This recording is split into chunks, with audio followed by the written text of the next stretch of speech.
It's priceless, I corrected. It's survived recessions, wars, and illness. Everything life has thrown at the women in my family. Ethan looked at me tenderly. I won't let anything happen to it, or to you. 2 days after the wedding, I found him reviewing an insurance appraisal. Just being careful, he explained. Something this valuable should be properly protected. I believed him, about many things. 4 years later, Ethan decided to run for state senate. Our savings weren't enough to launch a campaign. When he suggested refinancing the apartment, I hesitated. This is where my grandma called home. As I hesitated, his eyes drifted to my wrist. What about the bracelet? Just a short-term loan. I recognized that look. It wasn't just about money, but something deeper. That night, I made what I believed was a wise decision. Quietly, I handed him the emerald necklace. Keep it in the secure vault at the conference room, I said. I'm afraid it might get lost while preparing for the gala at Maison Belle. He leaned down, kissed me deeply. I'll guard it with my life. That was the last time I saw the family heirloom, until tonight, gleaming on the neck of a stranger, gifted generously by my husband. I stood before their table, my gaze fixed on Elise's perfectly manicured fingers, caressing the gemstones, symbols of my family's sacrifices. A chill spread through my veins. My grandmother once pawned it to save her store during World War II. Now it's my turn to reclaim not just the necklace, but my own dignity. A true masterpiece, I said, locking eyes with Ethan. May I take a closer look? Elise's smile faltered slightly as she raised her hand, her tone still dripping with practiced sweetness. Of course, it complements every style. I touched her neck, my fingers gliding over the cold stones, sensing Damien's growing unease. Tension hung thick around the table, but this was not the moment for confrontation. Exquisite craftsmanship, I remarked, releasing her hand. Ethan has quite the eye for family heirlooms. I turned on my heel, a cold smile on my lips. I must return to the kitchen. Enjoy your meal. I didn't head straight back to the kitchen. Instead, I took a seat near the bar at Le Jardin, where I could watch unnoticed. From there, I watched Ethan lean in too close to Elise, their gestures far too intimate for mere colleagues. Every touch, every glance was a blade slicing through my memories. Memories of unfamiliar perfume on his collar 6 months ago, endless late-night meetings, and sudden phone passwords. I had lied to myself long enough. A cognac? Pierre, the seasoned bartender, asked softly. I shook my head, needing clarity for the battle ahead. 3 months ago, I found a bill for a luxury suite at the Grand Mirabeau in Ethan's jacket pocket, barely a few blocks from home, yet he claimed it was for a lengthy sponsor meeting. Another glass of wine? Jason offered, bottle of red already in hand. I shook my head, struggling to stay clear-headed. 3 months ago, while sorting laundry, I found a boutique hotel receipt tucked in Ethan's coat.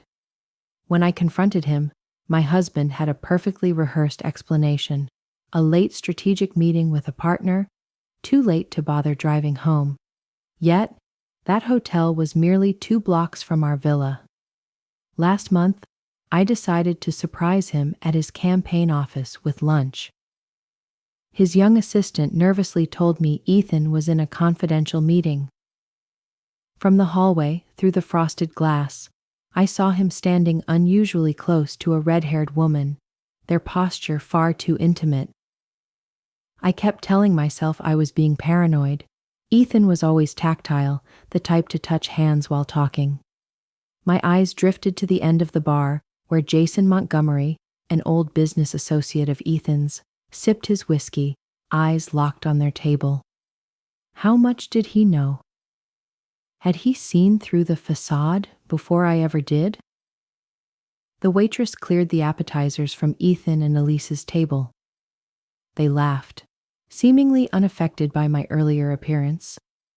Ethan's hand suddenly vanished beneath the table. I turned away, startled by the sharp ache in my chest, surprised I could still feel this way, despite everything being so blatantly obvious. Chef Sasha, the Greenwoods would like to discuss their 40th anniversary cake, a junior chef informed me, concern evident on his face. Tell them I'll be right there, I replied, grateful for the excuse to step away from the eye of the storm. I quietly inspected dishes, exchanged practiced smiles with guests. No one suspected the celebrated restaurateur was enduring the bitterest night of her life. Years in the kitchen had taught me to function through burns, cuts, and the worst disasters. This was just another kind of wound to endure. After finishing with the Greenwoods, I deliberately walked past Ethan's table. They were engrossed in their main course, whispering intently. I slowed my pace, straining to catch fragments of their conversation. When the campaign succeeds, Ethan murmured. What about her? Elise's voice was edged with concern. She'll have to accept it. The restaurant keeps her busy, and the prenuptial agreement secures most of our assets. But the villa, it's under both your names. Ethan chuckled dryly. Technically, yes, but it was her grandmother's legacy. She'll let me buy it for a fraction of its worth, as long as I play the caring husband. I froze. This wasn't just an affair. They were orchestrating an entire future without me. I was nothing more than an obsolete possession to be discarded. I entered the kitchen on autopilot, directing staff with a vacant mind. 2 weeks ago, Ethan had me sign some documents adjusting asset allocations. I was too busy preparing for the grand opening of our new branch to pay attention. Now it was all clear. That was the first step in phasing me out of his life.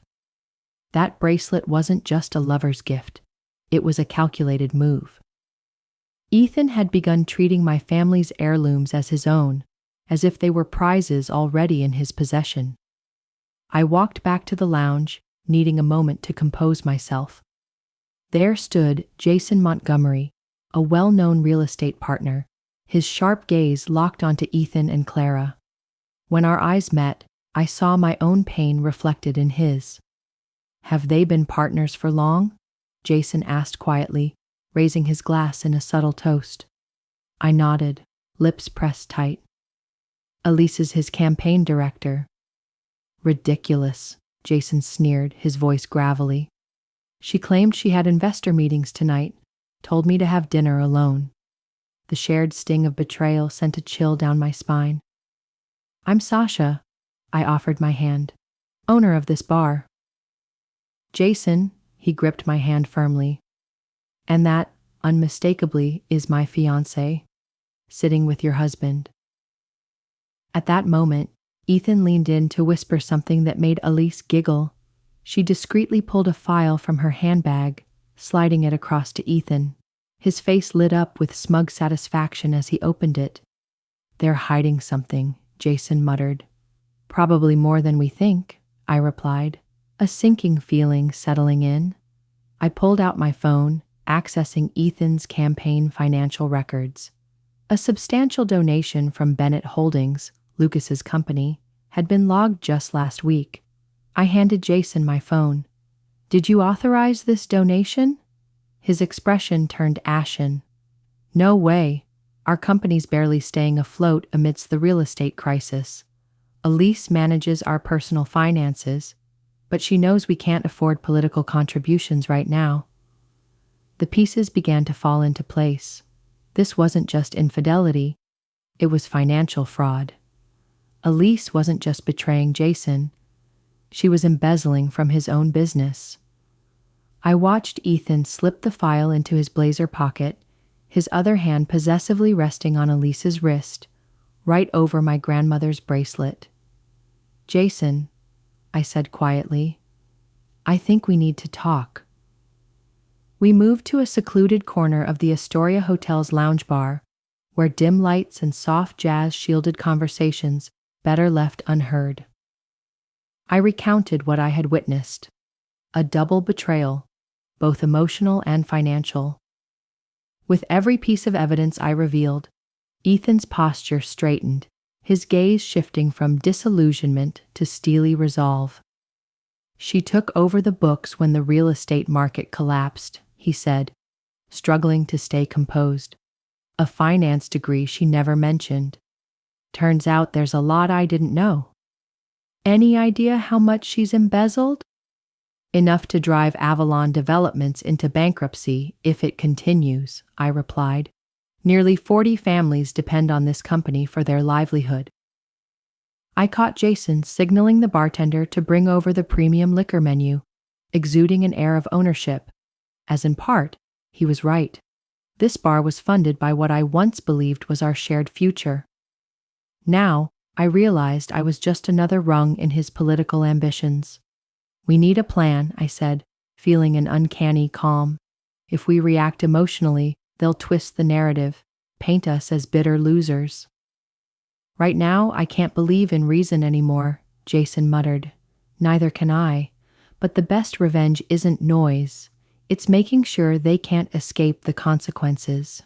Years of running a Michelin-starred kitchen had taught me one thing: preparation and timing are everything. We need evidence, witnesses, and an undeniable moment. Nolan, the hotel's head of security, approached me. I had recruited him from a Las Vegas casino for his silent efficiency. "Is there anything you need from me, chef?" I gave him a brief summary. His face remained neutral, but a cold glint appeared in his eyes at the mention of embezzlement. "So, this isn't just a personal vendetta," he said slowly. "Exactly. And I want this handled quietly, without disrupting our guests' experience." Nolan nodded. "3 of my team are stationed here tonight. Just give the signal. We'll be ready. Shall I contact the police?" I considered it. "Not yet. Let's see what we can gather first." Once Nolan left, I turned back to Jason. "How much do you know about these shady transactions?" "Not enough," he admitted. "But I have full access to the company's accounts on my tablet. If you're right." He pulled out his tablet, scanning for suspicious transactions. Meanwhile, I returned to the kitchen, where the familiarity of knives and cutting boards helped steady me. Mia, my sous chef, caught my gaze immediately. "You okay, Chef Sasha? You look like you're plotting a murder." "Just a tricky chess game at the VIP table," I smiled. "Can you hold the kitchen for 20 minutes? "Of course. Do you need me to back you up?" "Maybe. I'll let you know." When I returned, Jason silently showed me his phone. 3 transactions totaling $75,000, disguised as material expenses, funneled into Ethan's campaign. I started recording the moment I realized who Elise's dinner companion was, Jason said, tension in his voice. "We need more evidence and perfect timing," I replied, determination stealing my tone. Glancing at their table, Ethan and Elise clinked champagne glasses, oblivious in their triumph. But tonight, that would change. I glanced at my watch. Ethan and Elise were still lingering over their tiramisu and red wine. His hand kept brushing her wrist, fingers idly playing with the silver bracelet that once belonged to my great-grandmother. The scene jolted me awake. "In 15 minutes, they'll be asking for the check," I said. Ethan hates when dessert drags on too long. That's our sweet spot, when they're full but haven't paid yet. Jason met my gaze, understanding clear in his eyes. "So they can't back out." "Exactly," I nodded, signaling Mateo. "When table 9 asks for the bill, stall them. Give me a 3-minute heads up." I stepped outside to call the family lawyer, leaving a message about asset protection clauses and the prenuptial agreement. I also texted my brother to send over copies of my great-grandmother's will and property deeds. When I returned, Jason had regained his composure. I've contacted the firm's legal counsel. They're combing through the finances. If she's embezzling, we'll uncover it. Nolan approached quietly from behind. My team's in position, just waiting for your signal. I nodded, gratitude welling up for these near strangers ready to stand with me. When Mateo gives the sign, we move. The minutes stretched as we reviewed the plan. Ethan and I realized our homes were just 2 blocks apart, another puzzle piece clicking into place. They had met at the Wellington Hotel. I mentioned noticing suspicious charges on the credit card statements. That hotel invoice was damning proof. Jason clenched his fist, voice firm. They underestimated us. Mateo raised 3 fingers. Ethan had asked for the check. I took a deep breath, smoothing my dress. It's time. Want me to come with you? Jason asked. Not yet. Let me start this one, I replied. As I looked back toward the bar, that's your signal. I caught my reflection in the mirror behind the counter. For the first time since reading Ethan's message, I felt physically present. The pain was still there, but it had been transformed into something powerful. I was no longer the betrayed wife or the abandoned woman. I was the granddaughter of Clarice Thompson, the one who pawned her most precious possessions to save what mattered, the one who worked double shifts with hands crippled by arthritis to reclaim her legacy. Nolan was half a step behind me as I began to cross the restaurant floor. Each step was purposeful, my path clear. The murmur of conversation, the clanging of dishes, and the soft melody of my own playlist, all of it created the perfect backdrop for what was to come. I had not come to confront my husband. I had not come to reclaim my bracelet. I had come to reclaim everything: my ancestral home, my dignity, my future. Years of compromise and suffering fell away with each step, replaced by a certainty I had not felt since before I met Ethan. Elise noticed me first. Her smile faltered at the sight of my expression, and the imposing man trailing me. Ethan was still engrossed in the bill, oblivious to the storm approaching. The house's special dessert is ready, I said, surprised at how steady my voice sounded. Ethan looked up, flashing his politician's smile. Sasha, join us. This tiramisu is divine. You should treat yourself. I remained standing, letting the silence stretch uncomfortably. Elise fidgeted with her napkin, avoiding my gaze. Perhaps I haven't introduced myself properly, I said. I'm Sasha Bennett, Ethan's wife, and today marks our 8th wedding anniversary. Elise's eyes widened, flicking to Ethan, who offered a strained smile. Darling, I explained this was a work dinner, just prepping for the upcoming summit. His tone was reasonable, the kind he used when convincing voters that he was acting in their best interests. I smiled. Funny, because according to the financial reports, that summit concluded last week. I turned to Elise. As for your husband, Daniel is sitting right over there at the bar, watching everything unfold. Elise's face was drained of color. Ethan realized the game was up. You're making a scene, he said quietly, glancing around. Let's discuss this privately later. Actually, no. You know very well I spent the entire weekend reviewing those estate planning files you handed me. Did you really think I'd just sign them without letting my lawyer take a look?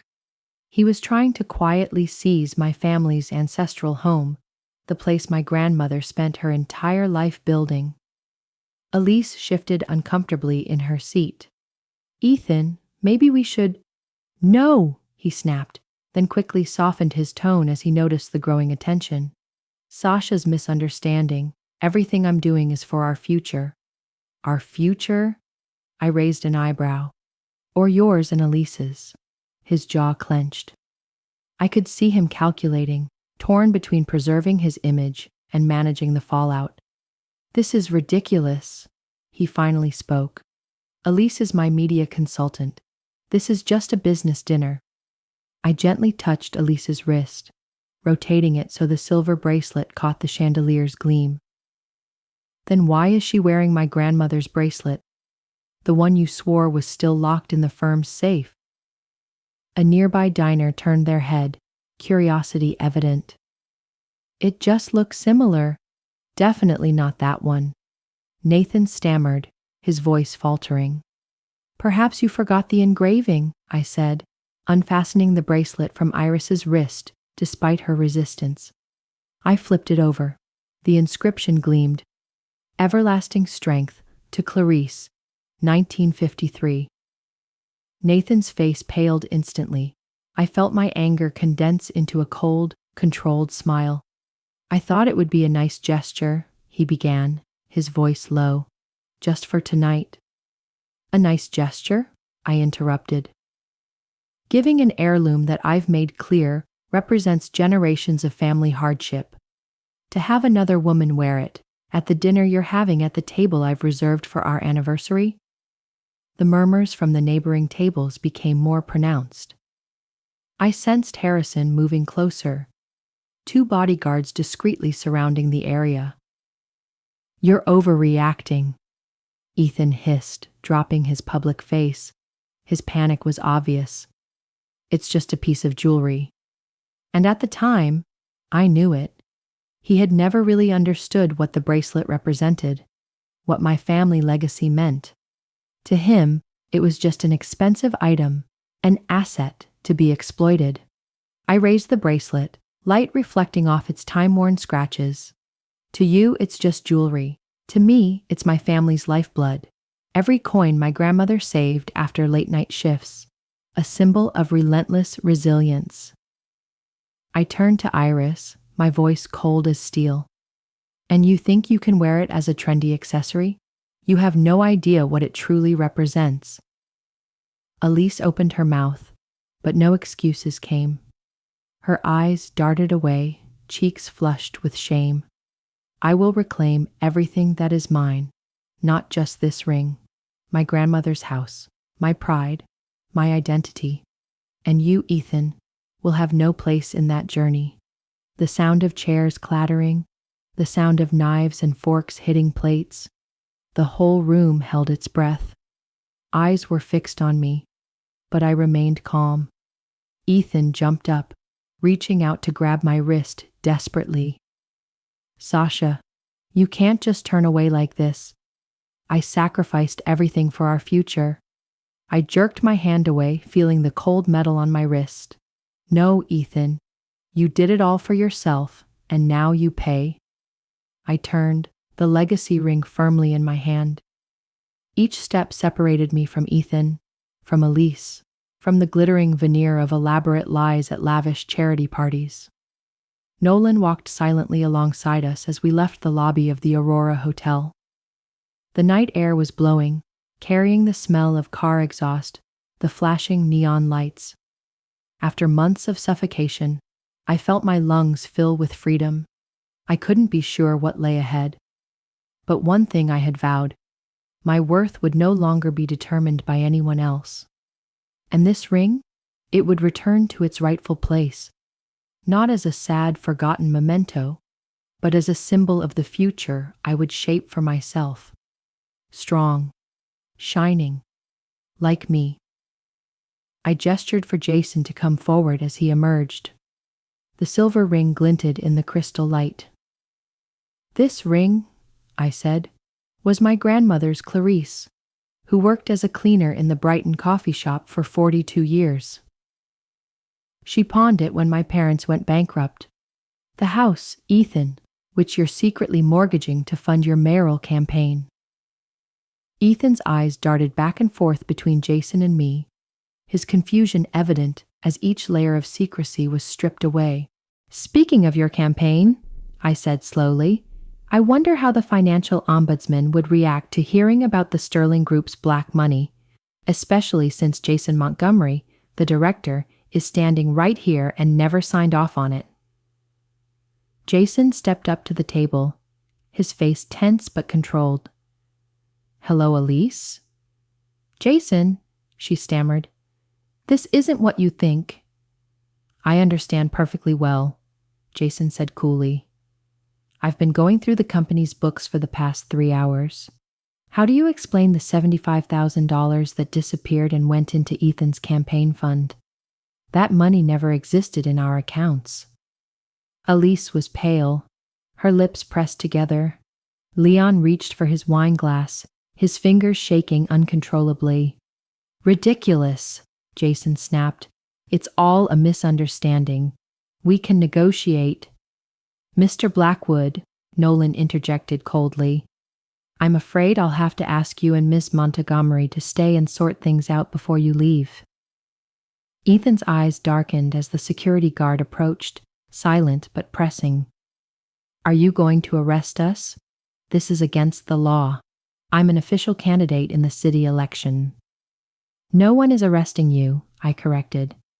"But Ethan, the bill for this party is still unpaid. If you leave, it's theft of services. And with the financial evidence, I think it's better to talk privately than to have the police involved." The word police made both Ethan and Elise pale. Curious eyes began to turn towards them, and several phones were raised to capture the moment. Ethan's political instincts flared as he grasped the gravity of the situation. "Let's all stay calm."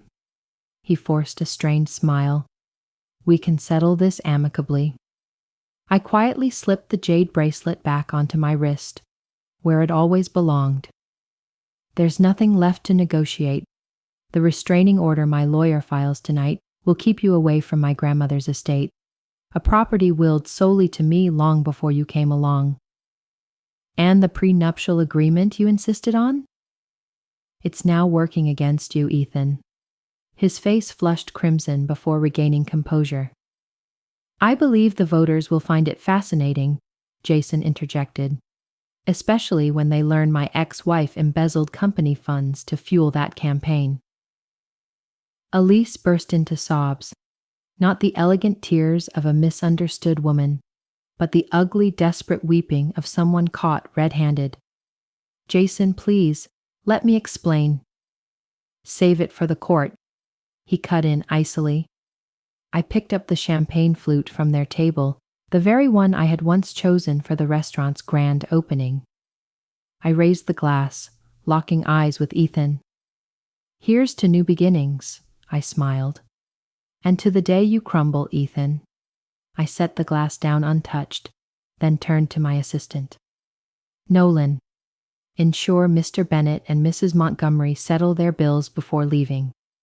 Every expense is under their names: hotel, campaign contributions, legal fees." As I walked away, Ethan called my name, his voice devoid of its usual authority. I didn't look back. 6 months later, I stood in a small Brooklyn kitchen, my grandmother's kitchen, preparing dinner for investors who helped me acquire Ethan's shares in the restaurant. The divorce wrapped up swiftly after the financial investigation unveiled their misconduct.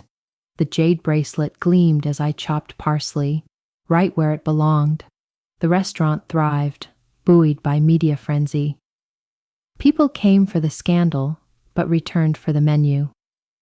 The New York Herald praised my winter menu as a remarkable rebirth where cuisine meets artistry. Jason stopped by with a bottle of Italian wine and good news. His company was slowly recovering after Elise's scandal. We built an unexpected friendship, 2 survivors of similar betrayals.